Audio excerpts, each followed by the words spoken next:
Dr. Samia Suluhu Hassan says the government of Tanzania will continue to cooperate with the people of Ngorongoro in all stages of implementing recommendations on the land assessment and voluntary relocation to ensure a lasting solution.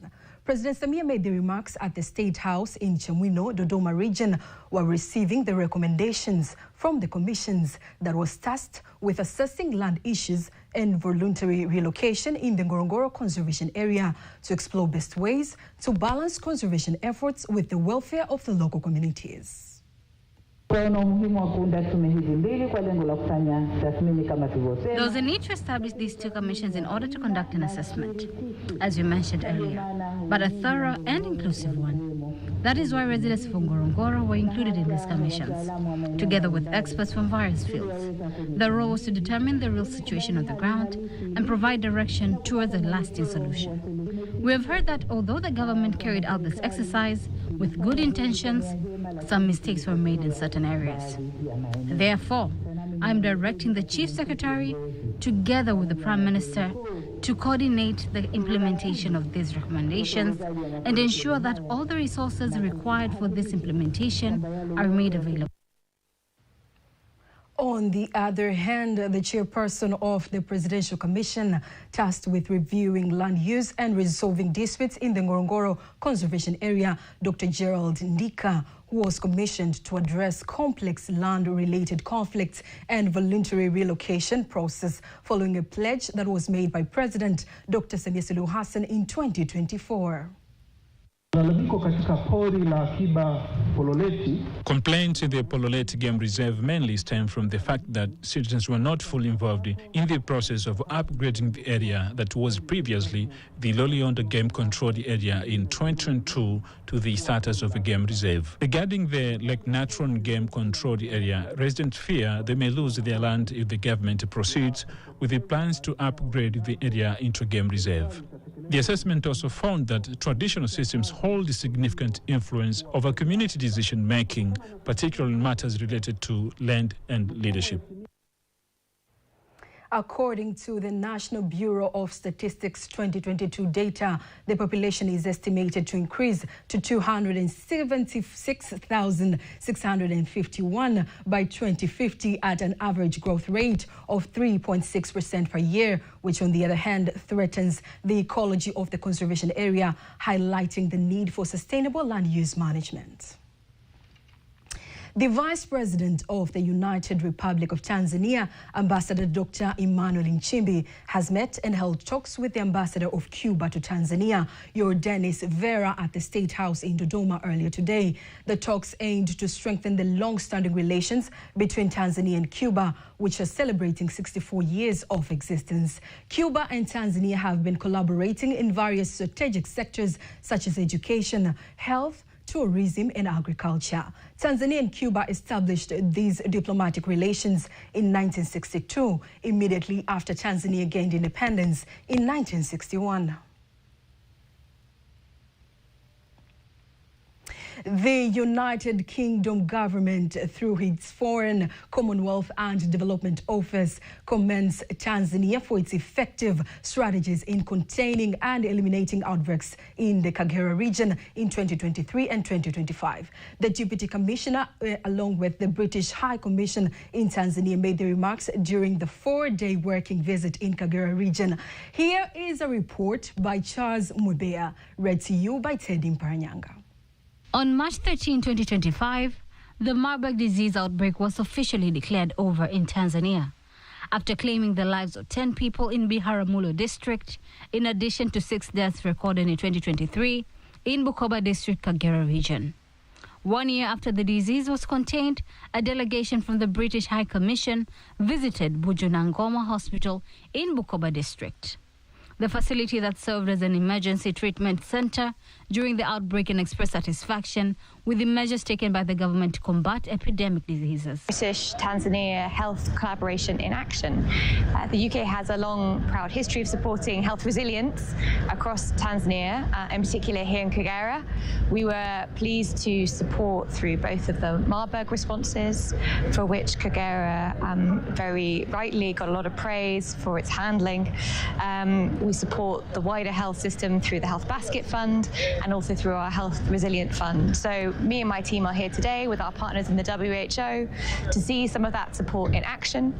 We've had discussions with the centre, we've seen the Emergency Response Centre, and we've been here at the hospital just now seeing how the Marburg response was handled. The World Health Organization representative, Dr. Alex Gasasira, explains the support the organization continues to provide to the Ministry of Health in controlling disease outbreaks. We have supported through providing technical assistance, capacity building in the area of surveillance, lab strengthening, case management, infection prevention and control, community engagement, coordination. And today we have seen some of the evidence or the actions that were taken that contributed to timely containment of the Marburg virus disease outbreaks that were experienced here in 2005, 2023. The Director of Emergency and Disaster Response at the Ministry of Health, Dr. Erastus Silvanus, says that despite strong support from the development partners, the government continues to take decisive steps to ensure effective control of emergency and outbreak diseases. The Permanent Secretary of the Ministry of Foreign Affairs in Uganda, Vincent Bagire, says Tanzania and Uganda remains committed to deepen their ties so as to improve livelihoods of the people in the region. Speaking in Dar es Salaam at the 5th session of the Joint Permanent Commission between the United Republic of Tanzania and the Republic of Uganda, Bagire says the commitment is anchored in key collaboration projects, most notably the East African Crude Oil Pipeline Project and other various infrastructural projects in the country.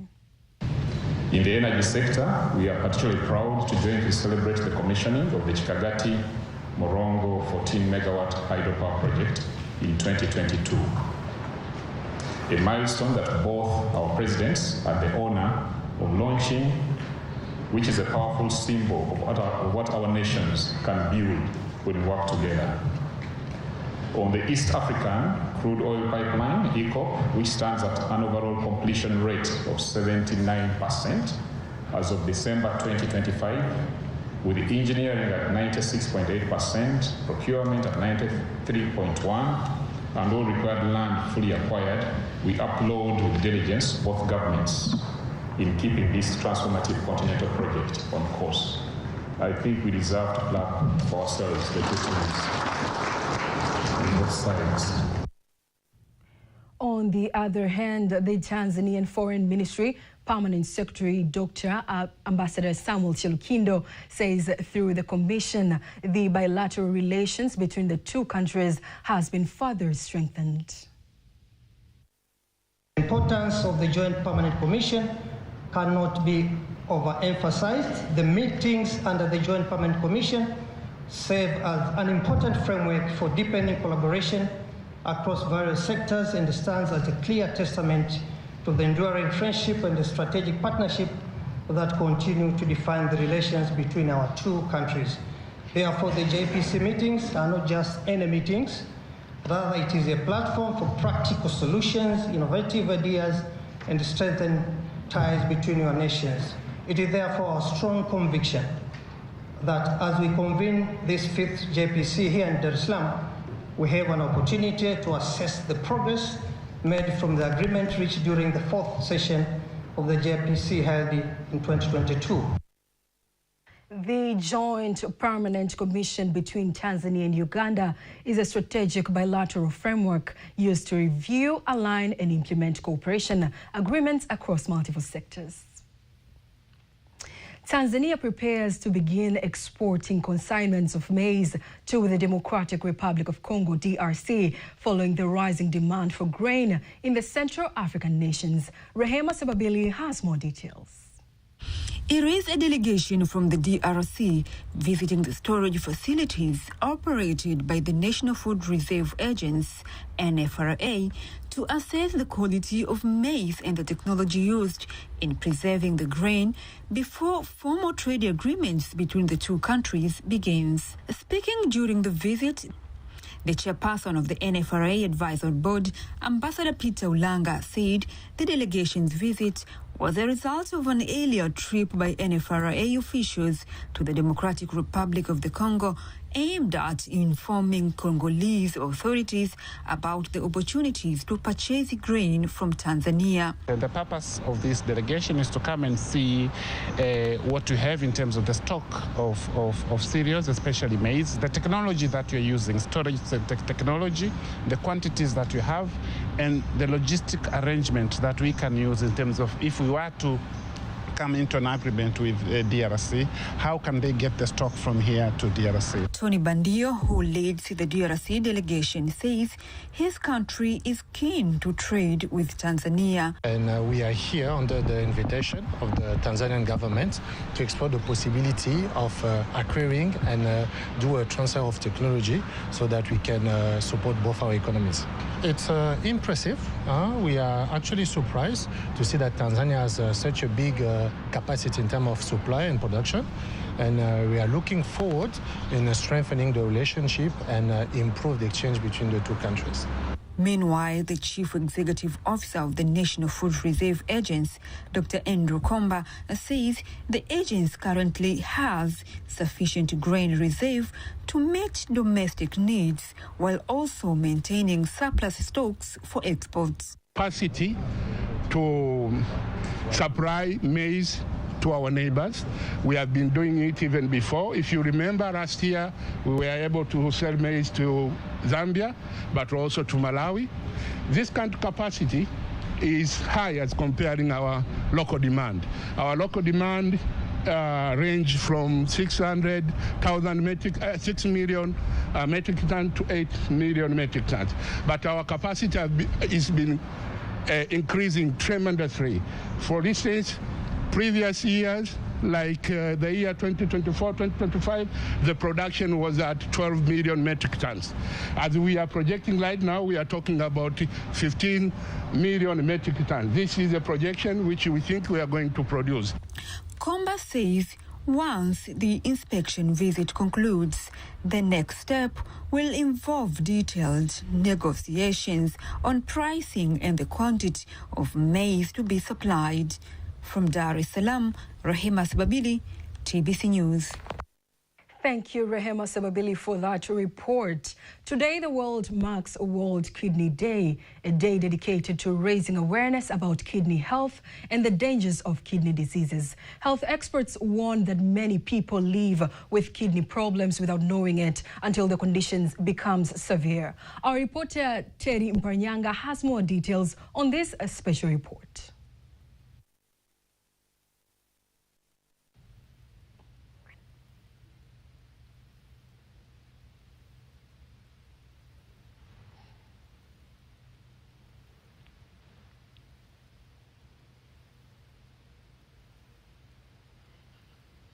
Performs a life-saving task through two small organs known as the kidneys. These organs filter waste from the blood, balance body fluids, and help regulate blood pressure. But when they stop functioning properly, the consequences can be life-threatening. This is the reality for millions of people living worldwide with chronic kidney disease, a condition that often develops silently without early warning signs. In Tanzania, health experts warn that the problem is growing. Research shows that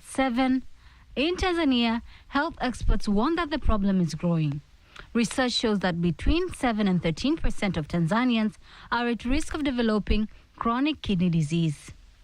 The disease is ranked 6th among non-communicable diseases, with specialists linking the increase to changes in lifestyle and the effects of climate change. Doctors say many patients only discover kidney disease at an advanced stage. Conditions such as diabetes and hypertension remain among the leading causes of kidney damage, making regular medical checkups and early screening essential for prevention. However, there is a growing hope for patients. Health authorities say Tanzania has successfully performed kidney transplants for more than 200 patients, marking an important milestone in the country's health sector. The availability of kidney treatment services within the country has significantly reduced the high costs that patients previously faced when seeking treatment abroad. Health professionals are now encouraging Tanzanians to adopt healthier lifestyles, drink enough clean water, reduce salt consumption, exercise regularly, and seek medical advice when experiencing unusual symptoms. Early diagnosis, they say, can prevent complications and reduce the need for costly treatments such as dialysis or kidney transplants. As the world observes World Kidney Day, the message from health experts remains clear.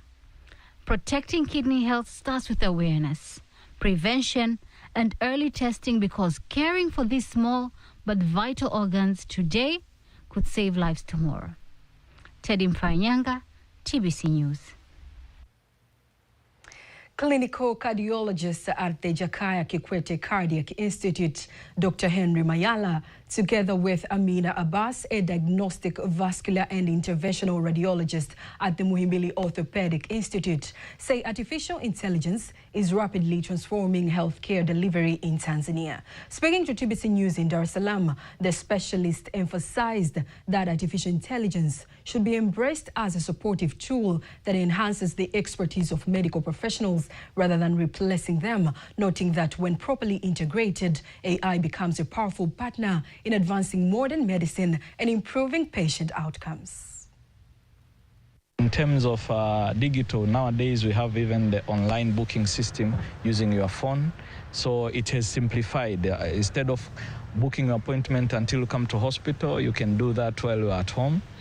And also nowadays we have something called dossier. Dossier is like a blanket. You sleep with it at home. It records your vitals, your heart, blood pressure, your heart rate, and we see it at the hospital. So if your blood pressure is really high, we call you, come back to the hospital.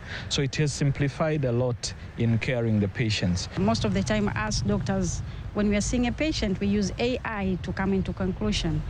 No, AI is there to assist us, like for instance, when I'm reading an image, either I see what you feed the AI is what will give you. So if you feed it garbage, it will definitely give you garbage.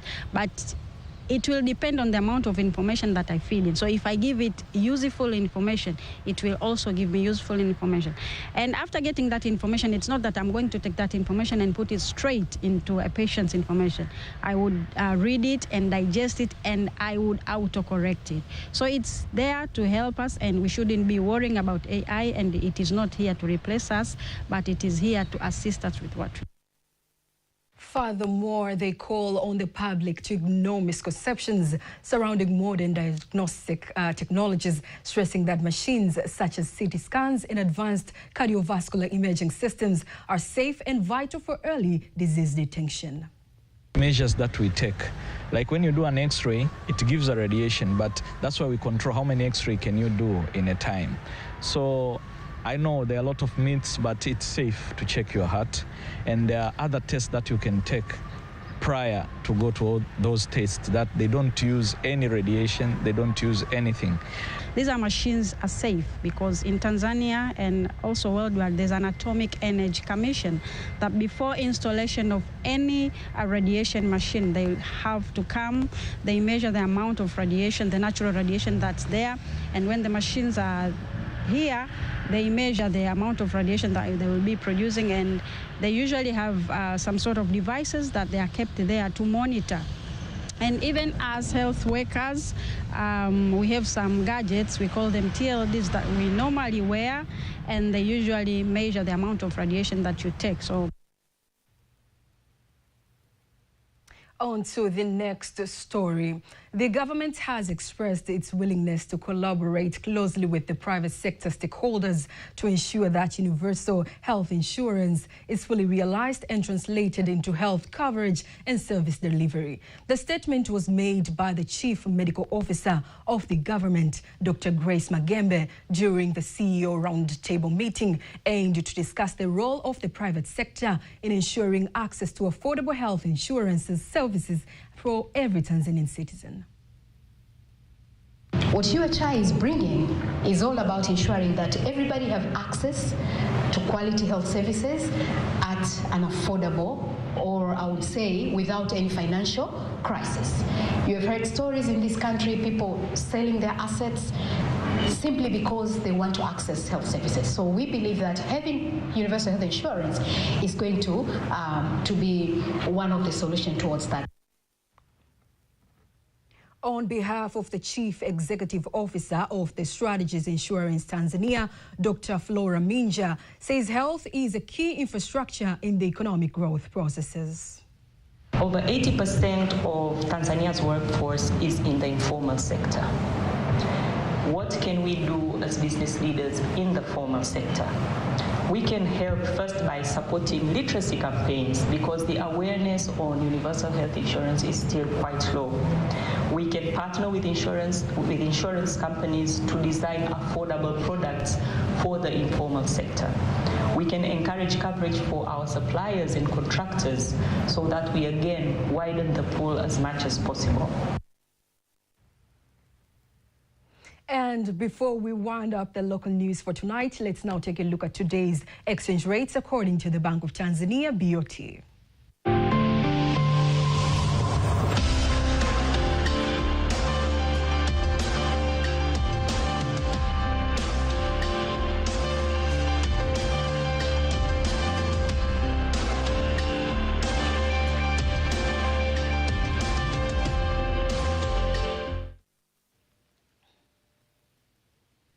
Don't miss TVC News every weekday to know all the latest in exchange rates. Sports news up next.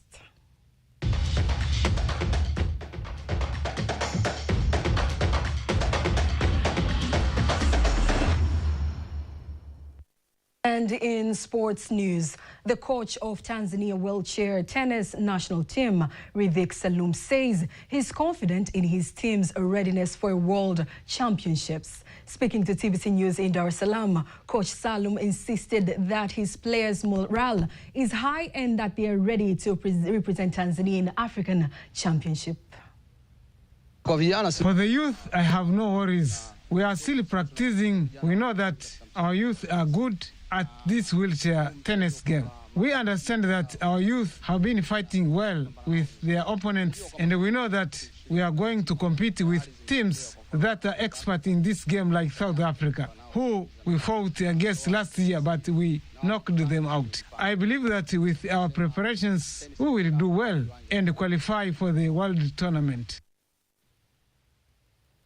President of the Tanzania Performing Arts Federation, Dr. Henjewele, emphasizes the need for artists to diversify their creative output and seize available opportunities to boost their personal and national economic growth. Speaking in Dar es Salaam, she urged artists to utilize their unique talents to create multiple works of arts, aligning their professional growth with the country's expanding economy. You know, in the past when we heard about art, we were locking ourselves in one area. For example, if you're a singer, you remain a singer. But in fact, art is wide.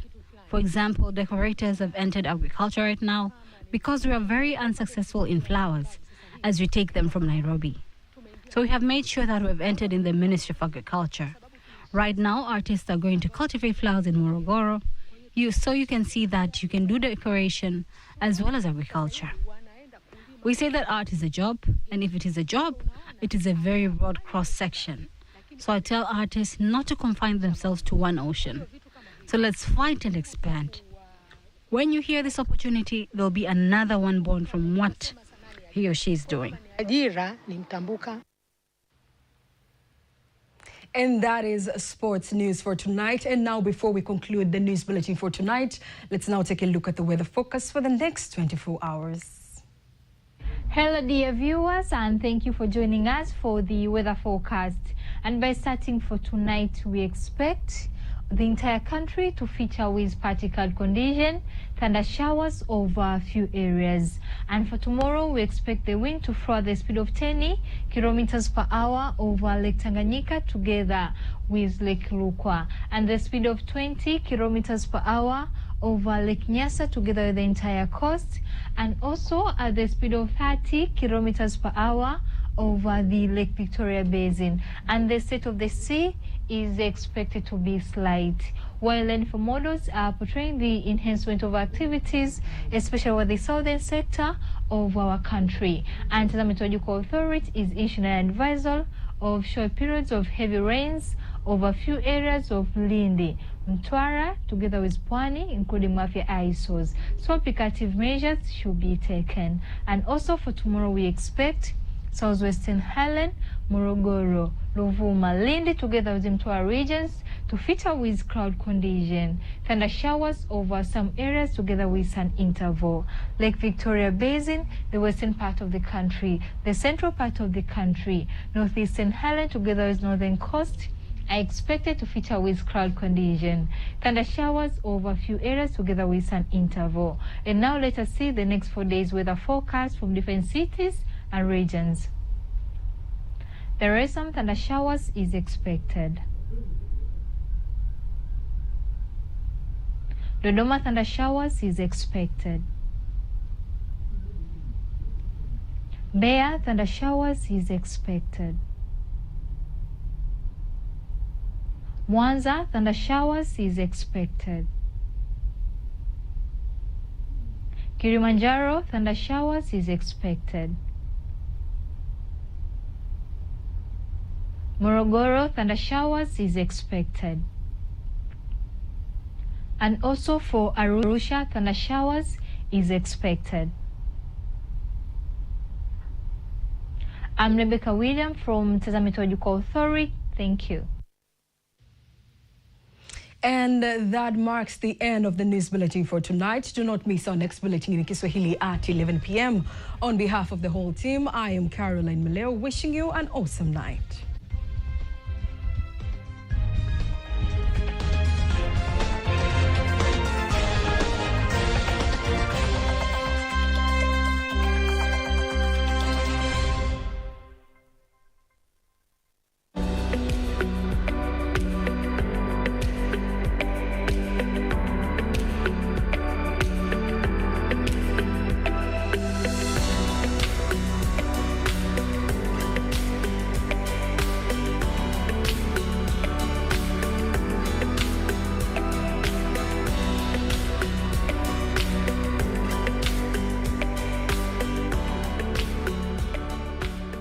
Usafi wa kinywa nalo ni jambo muhimu sana. Kinywa kisiposafishwa kwa usahihi husababisha harufu mbaya, tatizo ambalo limewaathiri watu wengi. Kuna sababu nyingi zinazochangia tatizo hili, lakini nyingi zinahusiana na usafi wa kinywa. Harufu mbaya inaweza kutokea ikiwa mdomo haujaoshwa vizuri. Wakati mwingine inaweza kuwa sababu ya ugonjwa. Kuna baadhi ya vyakula ambavyo vinaweza kusababisha harufu mbaya ya kinywa. Kuacha mabaki ya chakula mdomoni pia husababisha harufu mbaya kinywani. Kuoza kwa meno. Kinywa kuwa kikavu kwa muda mrefu husababisha pia harufu mbaya.